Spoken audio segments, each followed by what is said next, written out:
Bonjour, nous allons continuer notre série d'épisodes consacrée à l'analyse du contexte préélectoral en Côte d'Ivoire. Alors, pour ce mois de septembre, pour nous qui suivons un peu l'actualité politique, le fait marquant de ces derniers jours, c'est naturellement la décision qui a été rendue par le Conseil constitutionnel. Cette décision était relative à la liste définitive des candidats à la prochaine échéance électorale d'octobre 2025 visant à naturellement élire le prochain président de la République de Côte d'Ivoire pour le quinquennat à venir. Alors, c'est une décision qui a fait et qui continue de faire couler beaucoup d'encre. Naturellement, on en est tous conscients et je pense que c'est une chose qui est évidente. Pourquoi est-ce que cette décision fait couler beaucoup d'encre? Alors, premièrement, il y a le caractère interrogatoire. Eh bien, beaucoup de personnes s'interrogent sur la justice ou sur la justesse de cette décision. Beaucoup de personnes s'interrogent également sur la constitutionnalité de cette décision. Beaucoup de personnes s'interrogent sur la dépolitisation de cette décision. Un autre élément qui fait que cette décision suscite beaucoup d'intérêt, c'est tout simplement le caractère définitif de cette décision. Alors, en droit, qu'est-ce qu'on entend par caractère définitif? C'est tout simplement dire qu'une décision est sans appel. C'est une décision qui n'est plus et qui ne sera pas susceptible de recours. Ce qui veut dire tout simplement que lorsqu'une telle décision est prise, c'est une décision pour laquelle vous ne pouvez obtenir aucune modification. Peu importe que la décision ait été rendue dans votre intérêt ou contre votre intérêt, vous êtes prié et vous êtes tenu de vous soumettre à l'application de cette décision. Et donc, quand on a une décision aussi puissante, quand on a affaire à une décision aussi importante, quand on a affaire à une décision qui a vraiment le pouvoir, vous voyez, de créer un monde tout entier, façon de parler, c'est tout à fait naturel que certaines personnes soient vraiment passionnées et s'interrogent sur le caractère de cette décision. Alors, au cours de cet épisode, nous allons essayer de faire cet exercice. Je vais partager mon point de vue concernant cette décision, concernant les différents points et les différents aspects marquants de cette décision, et tous ensemble, nous essaierons d'en tirer des conclusions productives.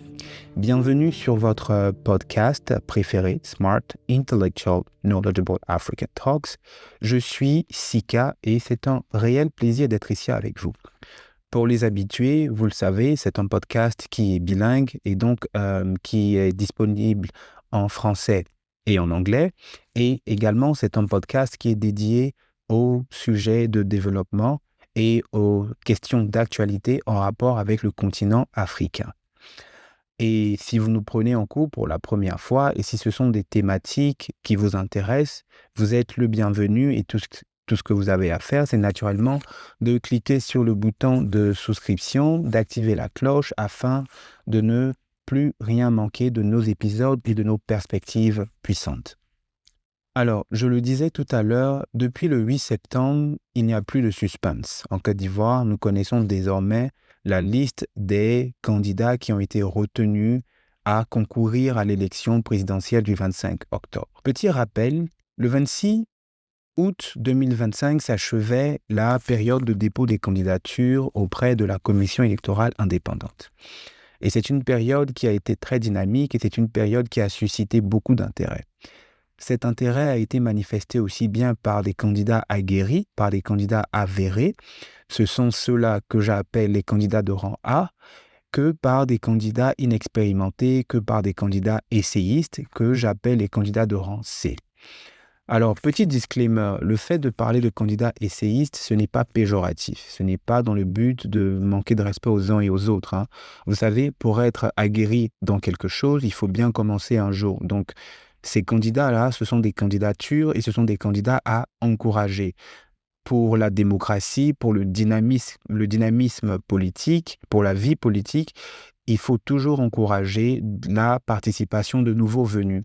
Car comme je l'ai dit, pour avoir de l'expérience ou pour acquérir de l'expérience dans quelque chose, il faut naturellement commencer. Donc, quand je parle ici de candidats aguerris versus les candidats essayistes, c'est tout simplement pour des fins académiques. C'est tout simplement pour des fins explicatives, afin de permettre un peu une meilleure compréhension de l'analyse. Et donc, si c'est quelque chose qui vous intéresse ou qui suscite un intérêt particulier, je vous invite donc à écouter les épisodes précédents au cours desquels j'ai pris vraiment la peine d'expliquer ce concept de candidature de rang A, de rang B et de rang C dans le contexte électoral et dans le contexte politique ivoirien. Alors, comme je le disais, jusqu'au 26 août 2025, la période de dépôt des candidatures s'est soldée par la récolte de 60 candidatures. Donc, ce sont 60 individus qui ont naturellement manifesté l'envie et le désir de concourir à la prochaine élection présidentielle. Alors, il faut comprendre une chose. Premièrement, une élection présidentielle n'a pas vocation à être un événement inclusif. J'ai beaucoup entendu et on continue d'entendre sur les chaînes nationales et même internationales ce concept d'élection inclusive. Alors moi je m'interroge et je me pose une question, qu'est-ce qu'une élection inclusive ? Alors, une élection par définition ne peut pas être inclusive vu que c'est un acte qui est éliminatoire.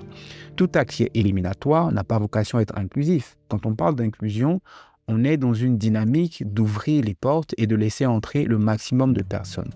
Ou bien, si vous préférez, quand on parle d'inclusion, on est dans une dynamique d'ouvrir les portes et de laisser entrer les personnes qui se sentent attirées par ce que vous proposez ou tout simplement par ce que vous faites. Alors que dans le cas d'une élection présidentielle, il ne s'agit pas d'ouvrir les portes et de permettre à tout le monde d'être candidat. Il s'agit premièrement d'ouvrir les portes, d'ouvrir le jeu et donc de pouvoir offrir la possibilité aux uns et aux autres de manifester une envie, de manifester un intérêt qui lui est encadré et qui lui est rendu possible par la période de dépôt des candidatures auprès de la CEI, et c'est ce que nous avons observé depuis le 26 juillet jusqu'au 26 août 2025. Concernant cette période et concernant cet événement particulier, on peut parler d'inclusion. Mais quand il s'agit de passer à la deuxième étape, qui est celle de pouvoir dresser maintenant la liste définitive des candidats, on n'est malheureusement plus dans un contexte d'inclusion. Nous sommes dans un contexte éliminatoire. Tout simplement parce que, je le dis encore, une élection présidentielle n'est pas un événement inclusif, c'est un événement éliminatoire.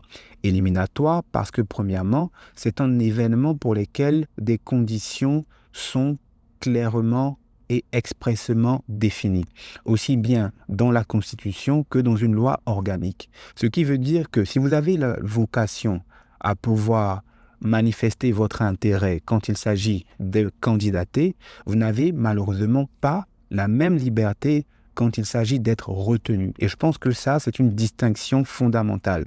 C'est un élément que nous devons retenir, nous, en tant que jeunes Africains intellectuels. Parler d'élection inclusive, pour moi, c'est un abus de langage.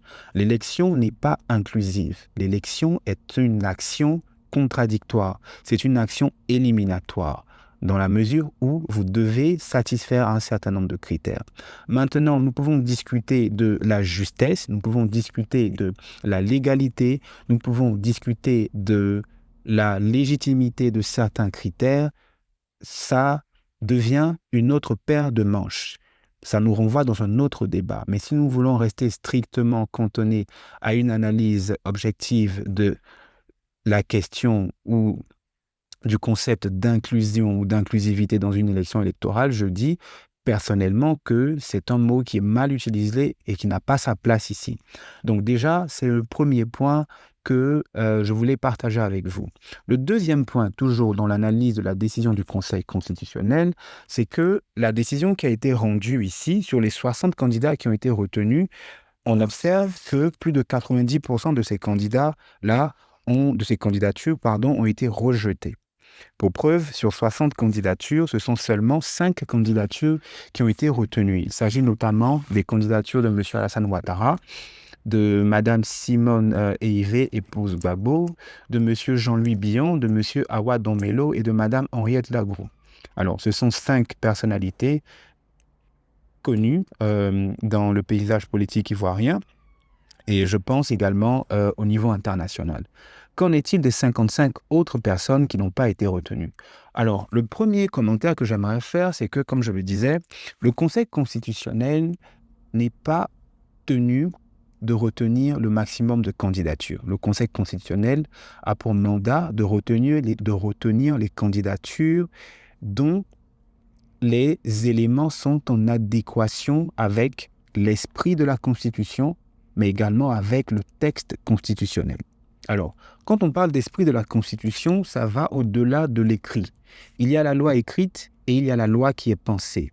Quand on parle de la loi pensée, ici, on fait allusion à la vision du texte, la vision de l'article. Quand un article vous dit que ne peut être éligible à l'élection présidentielle que le citoyen justifiant de la nationalité ivoirienne de façon exclusive, ça, c'est ce qui est écrit.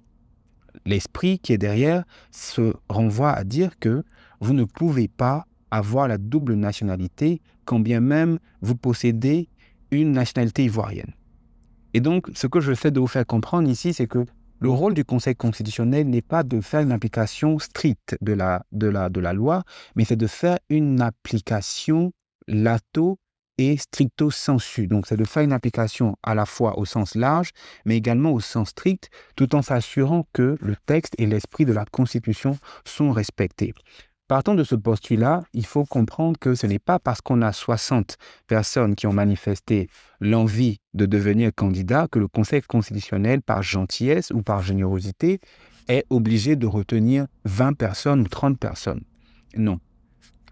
On aurait même pu avoir 500 candidatures que le Conseil constitutionnel aurait toujours été dans ses droits de ne retenir que 5 ou de ne retenir même que 2 candidatures, si tant est que les arguments qui sont invoqués sont en adéquation avec les textes de la loi, mais également avec l'esprit de la loi.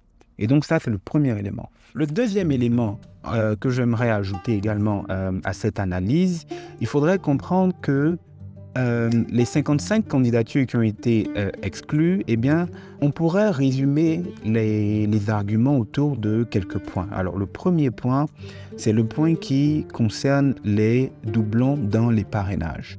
Alors, qu'est-ce qu'on entend ici par doublons dans les parrainages? De façon technique, de façon pratique et de manière très simple.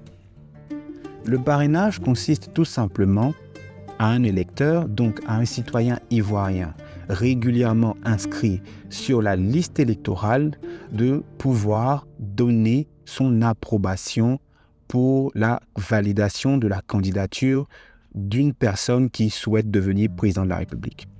On va prendre un cas pratique, un exemple très simple. Disons que M. Tidiane Thiam est le candidat du PDCI et M. Tidiane Thiam demande à M. Kofi Herman de parrainer sa candidature. Et donc, M. Kofi Herman, étant régulièrement inscrit sur la liste électorale pour l'année 2025, choisit de donner son parrainage à M. Tidiane Thiam et donc de dire « j'accepte » ou « je suis tout simplement d'accord que M. Tidiane Thiam soit candidat à l'élection présidentielle ». Qu'est-ce qui va se passer après que M. Kofi Bertin ait donné son parrainage à M. Tidiane Thiam? Eh bien, Monsieur Gbagbo viendra également solliciter la même candidature, le même parrainage à M. Kofi Bertin. M. Kofi Bertin également accepte et donne son parrainage à M. Gbagbo. M. Tiemoko Assalé également vient et sollicite le même parrainage de la part de M. Kofi Bertin qui lui l'accepte. Quand on parle de doublon, tout simplement, ça renvoie à dire que le même électeur se retrouvait à parrainer au moins 2 candidats. Alors que dans les principes du parrainage, c'est un parrainage qui ne peut être donné que pour un seul candidat. Et dans un cas pareil, le Conseil constitutionnel est tenu de ne retenir que le parrainage qui a été donné au premier venu. Dans notre cas d'espèce, ça voudra dire que le seul parrainage valide sera le parrainage de M. Kofi Bertin qui a été donné pour le compte de M. Tidiane Thiam. Tous les autres parrainages de M. Kofi Bertin qui ont été accordés aux candidats venus après M. Tidiane Thiam ne seront pas comptabilisés. Ce qui veut dire que les autres candidats ne pourront pas s'appuyer sur ces parrainages au moment du décompte. Et donc, c'est ce qu'on entend par doublon. Le deuxième problème qui a été également évoqué, c'est le problème des fraudes à la des fraudes relativement aux cartes nationales d'identité. Alors, le Conseil constitutionnel ici a parlé de CNI frauduleuses. Qu'est-ce que ça veut dire? Alors, ça, c'est un point personnellement que j'estime très grave. Parce que juridiquement, en matière civile et en matière juridique, ça veut tout simplement dire que les personnes qui ont été recensées sur les listes sont des personnes qui n'existent pas civilement. Ce sont des personnes qui n'existent pas administrativement. Vous savez, pour exister, il ne vous suffit pas de naître simplement.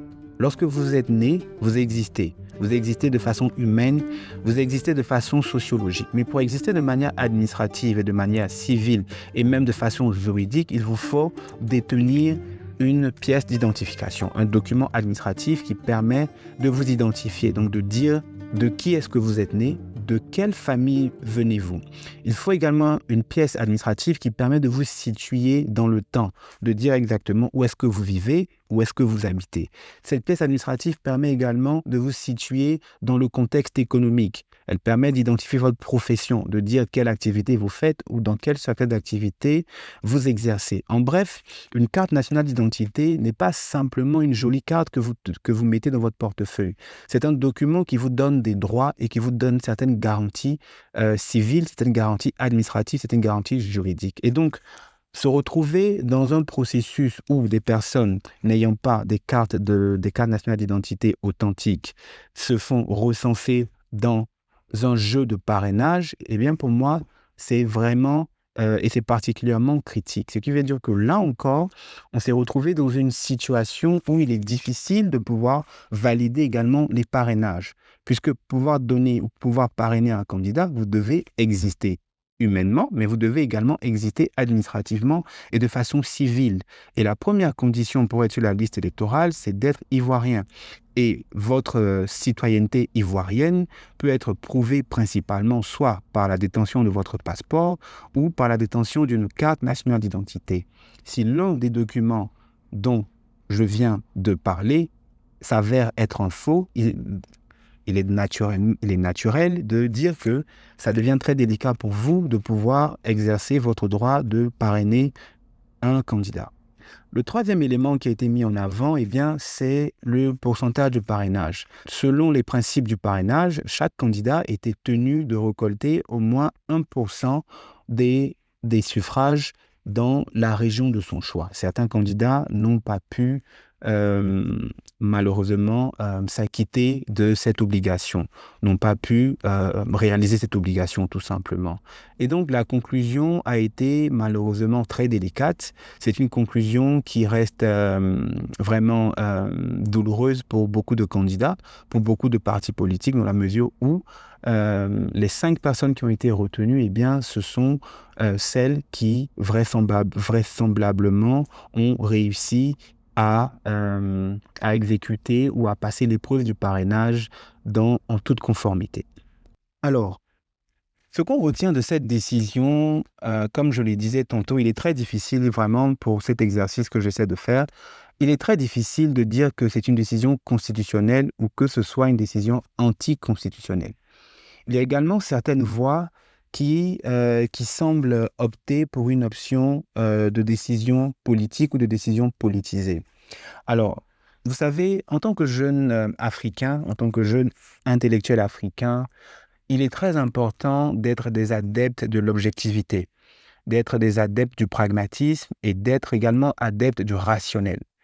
Il est difficile de commenter cette décision et de conclure à une forme d'injustice ou à une forme de politisation pour plusieurs raisons. La première raison que je mets en avant, c'est que premièrement, il n'existe aucun moyen aujourd'hui de croiser les conclusions du Conseil constitutionnel à celles des candidats.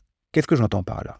Lorsque le Conseil constitutionnel nous parle de doublons, lorsque le Conseil constitutionnel nous parle de fausses cartes nationales d'identité, lorsque également le même Conseil constitutionnel nous parle de certains candidats n'ayant pas été en mesure de récolter 1% des voix, on n'a malheureusement aucun document matériel pour nous permettre de pouvoir vérifier les dires du Conseil constitutionnel. Ça, c'est le premier point. Le deuxième point, c'est que du côté des candidats également qui se plaignent, nous n'avons également aucun document matériel pour nous permettre de vérifier la légitimité de leur plainte. Ce qui veut dire que c'est un dialogue, c'est pas un dialogue de sourds, mais c'est plutôt en fait un contexte où nous avons deux institutions, donc le Conseil constitutionnel, qui nous demande de croire et de respecter sa décision. Et nous avons en face également des partis politiques qui nous demandent de croire et de respecter leur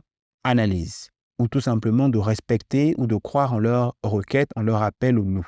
Mais comme je le dis, en tant que jeune intellectuel, vous ne pouvez pas défendre quelque chose en l'absence de preuves. Quand on a compris ce que je viens de présenter, on passe maintenant à un autre volet de notre analyse, toujours dans le cadre de la décision du Conseil constitutionnel. On remarque que sur les 60 candidatures qui ont été présentées au Conseil constitutionnel, il y a naturellement des candidatures qui ont suscité le plus d'attention. Il s'agit naturellement des candidatures de messieurs Thiam et Gbagbo. Alors pourquoi est-ce que ces deux candidatures ont été des candidatures particulières? Tout simplement parce que dans le contexte politique actuel, ces deux personnalités étaient sous le coup d'interdiction juridique, d'interdiction judiciaire de figurer sur la liste des candidats à l'élection présidentielle. Dans le cas de M. Gbagbo, cette interdiction résulte essentiellement et principalement du fait de sa condamnation pénale pour le braquage de la BCEAO. Encore une fois, l'objectif de cet épisode n'est pas de discuter la légalité ni la légitimité de cette condamnation. Mais l'objectif ici, c'est de faire une analyse rationnelle, une analyse froide qui nous permet de tirer des conclusions légales et les conclusions juridiques de cette décision judiciaire.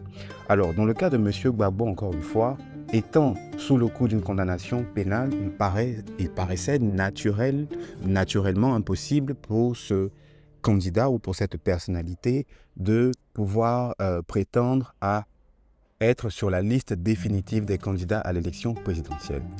Concernant le cas de M. Thiam, l'interdiction à son niveau était également basée sur une décision de justice. Contrairement à M. Gbagbo, il ne s'agit pas ici d'une condamnation pénale, mais il s'agit tout simplement d'une condamnation, on va dire, civile qui a été justifiée tout simplement par le fait de sa détention d'une double nationalité au moment de son enrôlement sur la liste électorale, ce qui a valu sa radiation de la liste préliminaire.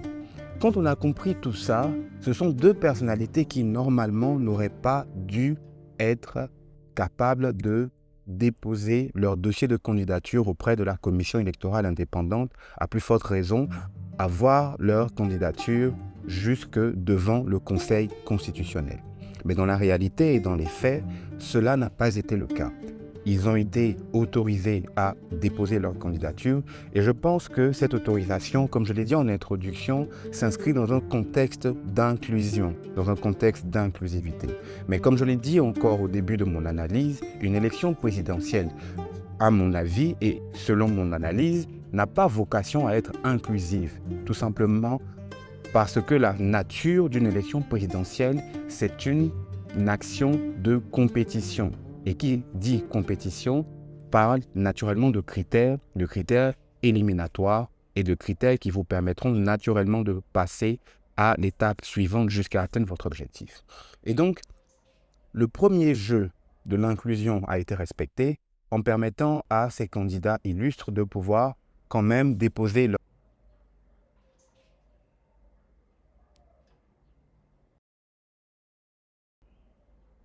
Ce que je trouve particulièrement intéressant dans le cas de ces deux candidats, c'est que lorsqu'on a écouté les justifications évoquées par le Conseil constitutionnel,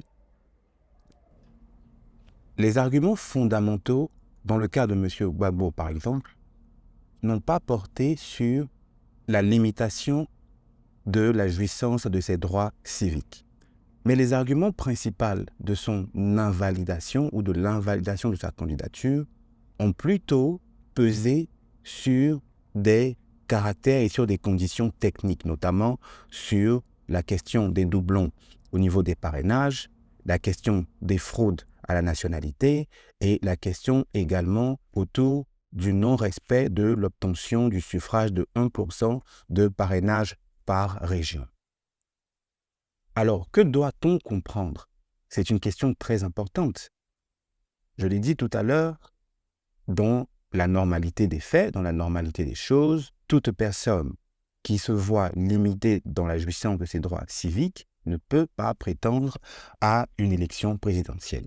En raison de sa condamnation pour le braquage de la BCEAO, M. Laurent Gbagbo était naturellement inéligible, était naturellement dans un postulat où toute candidature ou toute manifestation d'intérêt à participer à une élection, qu'elle soit présidentielle, législative ou municipale, serait automatiquement vouée à un échec. Alors ma première question est naturellement pourquoi lui avoir permis de candidater. À cette question, je pourrais répondre hypothétiquement, tout simplement pour respecter le principe de l'inclusion, par exemple. La deuxième question est de savoir pourquoi invalider sa candidature en ne s'appuyant pas tout simplement sur cette condamnation pénale. Mais dans ce que nous avons remarqué, dans les faits, la candidature de M. Laurent Gbagbo n'a pas été invalidée principalement, je le répète, principalement sur cet argument. Mais l'argument principal qui a été mis en avant, c'est la non-conformité au niveau du principe du parrainage, par exemple. C'est ce qui a été invoqué. Donc ici, ça nous fait comprendre deux choses. Le premier point que nous devons comprendre, c'est que juridiquement, M. Laurent Gbagbo ne devrait pas être candidat. Mais le Conseil constitutionnel ne s'est pas prononcé là-dessus. Au contraire, le Conseil constitutionnel s'est prononcé sur la tenue et la réalisation de l'action de la collecte des parrainages. Ce qui veut dire que, de manière hypothétique, si le PPACI avait réussi à collecter les parrainages de manière légale et en conformité avec les dispositions et avec également l'esprit de la loi organique, est-ce que M. Laurent Gbagbo aurait pu se retrouver sur la liste électorale? Alors ça, c'est une très belle question qui reste posée à nous tous, les jeunes intellectuels africains. Qu'est-ce que vous en pensez? Parce que, je le redis encore une fois, c'est disponible, mais à aucun moment, ou du moins lorsqu'on écoute les décisions du Conseil constitutionnel, on a l'impression que l'argument, la raison fondamentale s'appuie tout simplement sur des critères techniques. Mais qu'en est-il des critères judiciaires? La même question reste, dans le cas de M. Thiam, la même question ne se pose pas, vu que le Conseil constitutionnel a clairement indiqué que M. Thiam ne pouvait pas être sur la liste, tout simplement en raison de sa radiation de la liste électorale. Et donc, je pense que là, la question très intéressante ici que nous devons garder à l'esprit, c'est celle vraiment qui entoure la candidature de M. Laurent Gbagbo. Aussi, il faut comprendre que le fait de vivre dans une démocratie, d'être dans un état des droits, cela suppose qu'il y a des règles. Et par définition, les décisions du Conseil constitutionnel sont des décisions qui s'imposent et qui s'appliquent à tous.